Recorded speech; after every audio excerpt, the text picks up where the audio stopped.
Hello, everybody. Welcome to another episode of Simplifying Real Estate, a podcast series by Iris Unitern. In this series, we speak to seasoned developers and industry experts to find out what it takes to be successful in this very dynamic field of real estate. Today, we are very honored to welcome Sandeep Sonthalia. He is the CEO of the Wadhwa Group in Mumbai. With over 2 decades of experience in real estate and infrastructure across US and India, Sandeep brings in a wealth of knowledge and expertise. An alumnus of VJTI and University of Florida, Sandeep has led major projects with Terraform Realty and now drives the vision behind the Wadhwa Y City in Panvel.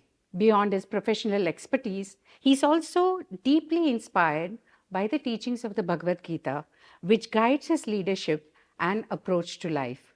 Sandeep, we are truly honored to have you as our guest and welcome to the show. Thank you. Thank you so much, Rekha, for inviting me. I look forward to an exciting conversation. Likewise, you have worked both in the US and India.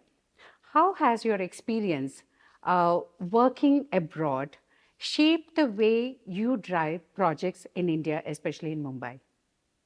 So, yes, it's been an experience working in India since for the past almost 16, 17 years after having spent about a decade in the US. A lot of things I learned in the US I've tried to implement in India with my work. A few of them being process-driven work. US tends to have processes for everything you do, so I try to bring that into what I do here. Uh, Detailed planning into what you do. India has its own challenges with approvals and rules and regulations. Another thing that I've been able to you know do over here with is or rather realize that relationships in India matter a lot. So maintaining relationships is more critical in India than it is in the US. So Moving from the US to India must have been a big shift. What are some of the cultural and professional changes that you have had to adapt to? Uh, so I started my career in the US, my professional career after studying in the US. Um, One thing that I realized in the US was you would address your boss and perhaps his boss as well, or maybe his boss as well with their first name, right, in the US. Uh, I moved to India and I guess it was the first meeting we had where I happened to realize that we were about 8, 10 of us sitting in a room and the boss walks in or the chairman of the company walks in and everyone stand up. So I was like, what is this? India has a very different, or rather, which I've gotten used to. But so that was one of the very small changes. There obviously are a lot of cultural differences between working in the US and India, but this was one fun thing that I experienced. Although I've tried to, I'd been fortunate with my previous organization as well as here, where I've been treated a part of the family. My previous organization I worked for, I spent almost 14 years with them, and I was always considered a part of family. So I never really had that. I didn't have to adapt to standing up when the boss walks in, or address him by sir, and so that's a small thing. Other than that. In India, people management, people skills is very critical. That's one thing that I had to adjust to. Another very, very important thing that I realized is in US, you assign a task to someone, right? That this needs to be done, and can you get this done? And he'll say, okay, I'll have it by day after tomorrow, 9 a.m. And sure as hell, you will get it by then. I mean, there'll be 9 out of 10 chances that yes, you will get it, and maybe that 1% that you may not come through. Here, it'll perhaps be the other way. You'll have to call that guy 10 times from now till 9 a.m. day after tomorrow for him to get that work done. So that's something. So follow up is what drives. Yeah. Yeah. So that's it's And also coming, because, if I would say that it's more professional, very systematic, very organized, then you're coming to real estate in India, which is known to be unprofessional, unorganized. So it must have been a random shift and radical change, right? it's been, but I think I've adapted myself to it, and here I am 16, 17 years down still. And as you say, maybe the people skills, the relationships, that kinds of keeps you thrive. Yes, it does, and that's one thing that I've realized, that maintaining relationships is important in India. So not everything gets done by just professional work. A lot of your work gets done by having those relationships. So that's important for you to work here. Now, managing a large township project like the Wadhwa City means ensuring everything from planning to sales. What are some of your key strategies to ensure that it is smooth sailing? So I manage Wadhwa City. It's a 500-acre land holding that we have, and yes, it's a challenging project. Strategies that I've adopted or have worked on is one is detailed planning right from the beginning. So, plan everything that you are about to do or you want to do on paper, just at least walk through everything that you were going to go ahead and do. Strong execution with the right teams. That's critical aspect of real estate anyway. Um, I think one of the most important key factors in this project for us is cash flow management. So if you've done it right, you can get through, or else you will have challenges, which we've seen, and we've been able to overcome a lot of those challenges by maintaining our cash flows. Customer focus, see what your customer needs, and you'll see success. Sure. With MMR, the Mumbai metropolitan region, expanding so rapidly with the infra projects like metro and the trans harbor links, how do you see real estate market evolving, to cater uh, along the lines of the growth that is happening? Real estate it's location, location, location. So that's the mantra to real estate. Your location matters. And when Wadhwa Group bought this land about 10, 12 years ago, was more on the lines because it was to have the new airport come in, which unfortunately took a long time for to see the daylight. But today we can see it. So we are right around the corner. So uh, infra projects obviously is a very, very critical aspect of real estate to get real estate going. Uh, the airport, MTHL, several infra projects that are either implemented or will be implemented in the next maybe year or so.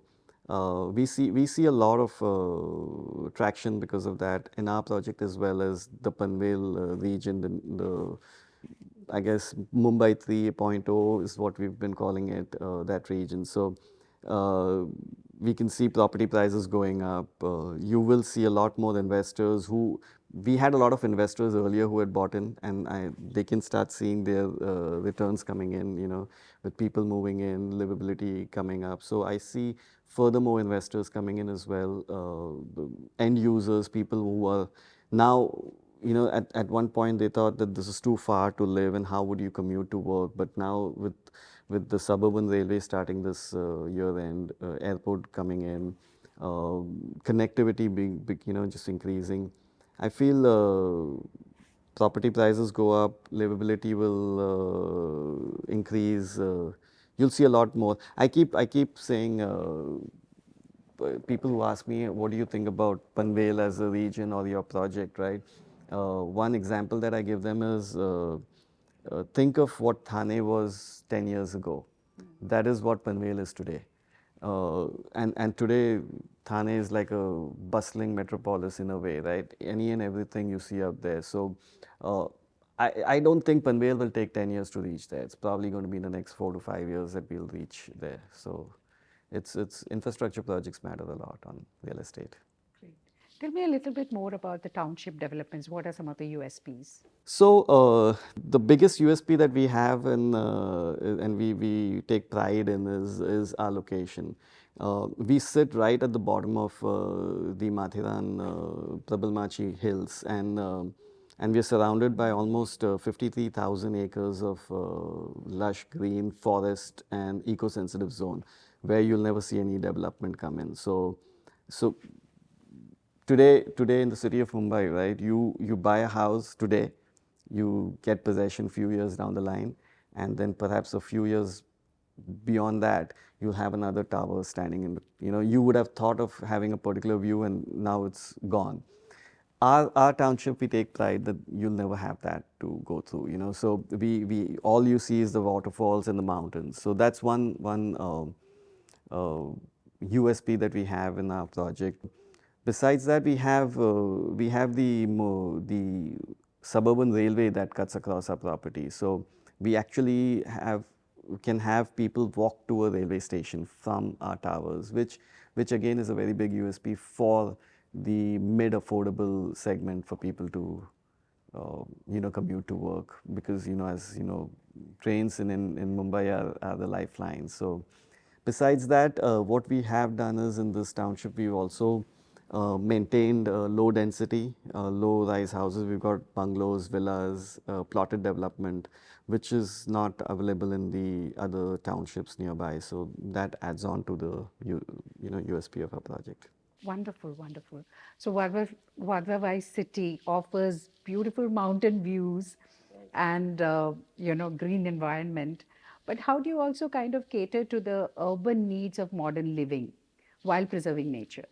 So I mentioned about trying to keep low density development. So that's one thing that we have been trying to achieve. Air quality being as good over there. So that's something where we promote people that maybe if not today, a few years down the line, this is where you want to come out of the city and come, reach where you get an urban lifestyle, but at the same time you would still have all the greenery around you. You have the free, spaces, clean air to breathe.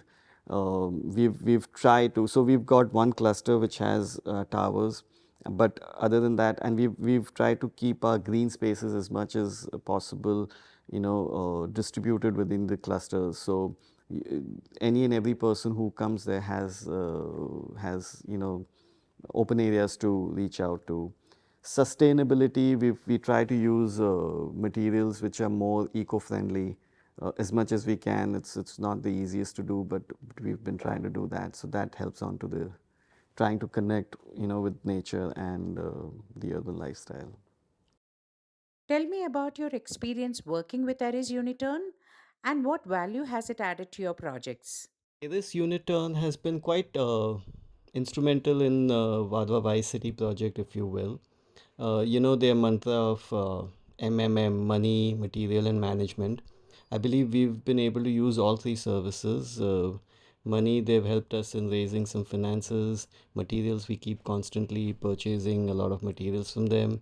And management, we have our own Shrini, who's been a guiding force and helping us with our strategy on this project. So yes, they've been quite instrumental on this project.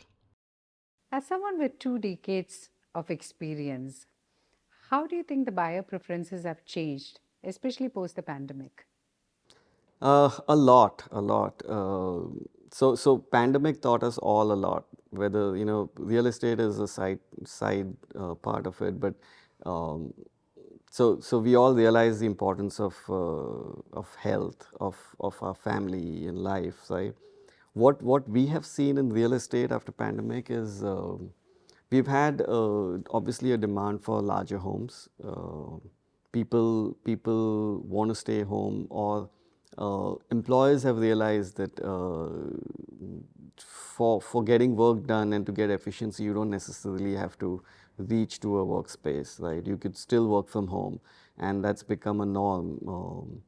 So with that, we've had people asking for larger homes, perhaps with a workspace or office area in the home.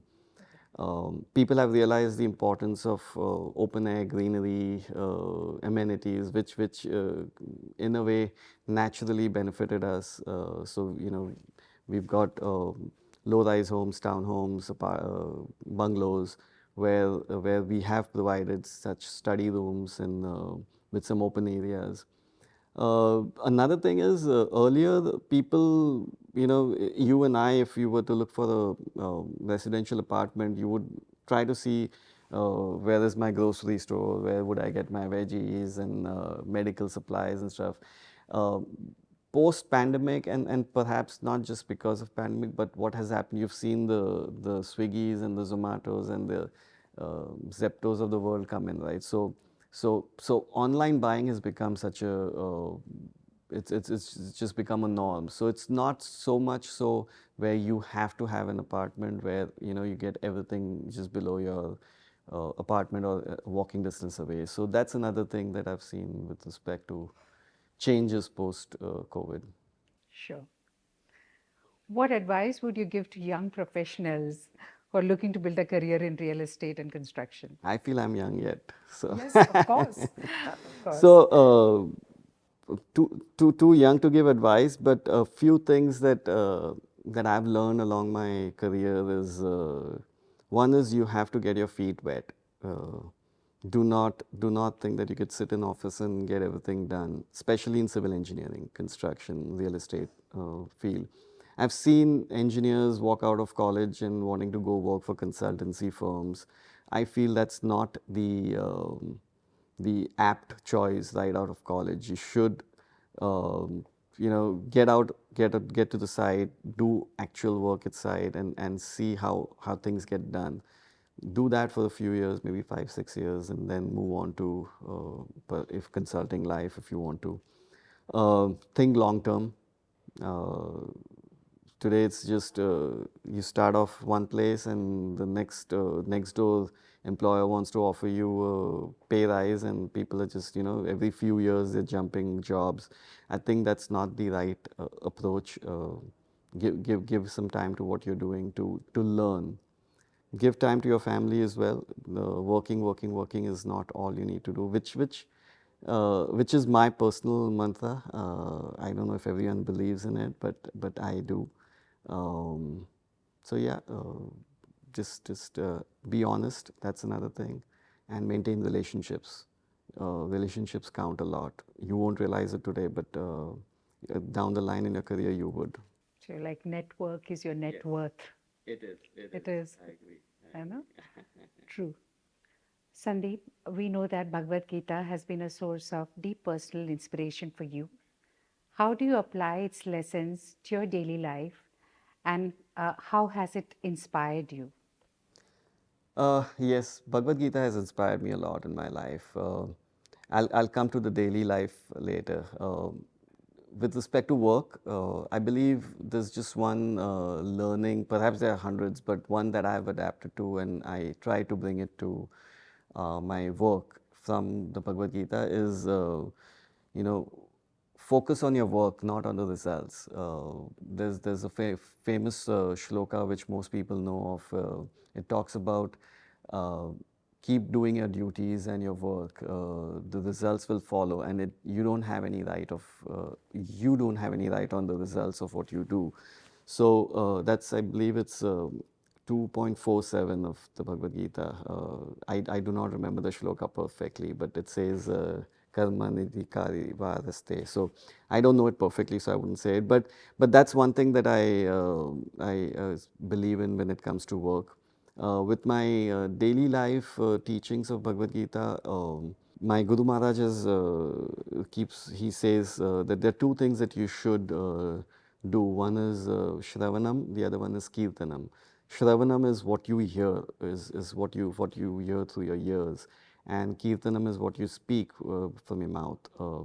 So Kirtanam is besides singing bhajans, which not everyone you can sing along, but not everyone can do bhajans. But uh, chanting the God's name is also Kirtanam. So I do that on a daily basis with respect to Shravanam, listening to the pastimes of the Lord, and Kirtanam, which is chanting God's name. Besides that, another thing that I've learned is have God in everything, think of God in everything you do. Excellent. So before we wrap, we have a fun rapid fire questions. Ready? Okay. Great. What's a quote or a mantra you live by? Uh, Success follows consistency. Be consistent in whatever you do, and you will see success. Lovely. What is the best piece of advice you have received? Ah, uh, Jesse Sangat, Vesi Rangat. So, yeah. So you become what you spend your time with, or who you spend your time with, and I've actually seen it in my life. It does matter. So They always say that you are the best of the best five people you are spend your with. time You with, spend your yeah. time with. And this was very recent advice that I received. Perhaps Bhagavad Gita is something that is, or that uh, group has caused this for me as well. Great. Uh, which is your favorite restaurant in Bombay? Sadhguru Chembur. Oh wow. You, I don't know if all know about it. You can Google it. It's a small place, but I and my family, we love it. It is something to do with the Sadhguru institution as such. They No, give you like sattvic food. no. This is just just a regular fast food Udupi restaurant. Old time. I've been born and brought up in Chembur in Mumbai, so Ah. and I've been to that restaurant for my childhood. Oh, They were nice. They started off with pav bhaji as their only item, and till date it's famous. But then they've added on to any and everything that you can get over What's your favorite there? Dahi puri. Okay. Uh, work-life balance, myth or reality? It's reality. You can make it happen if you want to. I have. It's possible to be done. Favorite book or movie that's inspired you? Or not inspired you, just favorite book or movie? So I'm not much of a reader. Movies as well, not much of it. But when it comes to book, I'd be the Bhagavad Gita. Yeah. One thing about Mumbai that you never get tired of. The vibes of Marine Drive. Wow. I can relate to that. Yeah. I can relate to that. Yeah, you can just go there anytime. Yes, yes. So that's a wrap. Thank you so much, Sandeep, for this very insightful conversation. I think the biggest takeaway from this conversation, at least to me, has how the Mumbai real estate market or the landscape has continuously evolved, adapted, and changed to cater to the urban needs of living. And, that's been. And second, definitely from the Bhagavad Gita, that, you know, do your work and the results will follow. Yep. I think that's been a personal favorite to me from this conversation. So thank you so much. Thank you, audience, for tuning in. All our efforts are towards bringing you the best from the industry leaders who have done it well in their lives. Please do remember to like, comment, and subscribe to our channel. Thank you so much. Until next time, goodbye and stay well.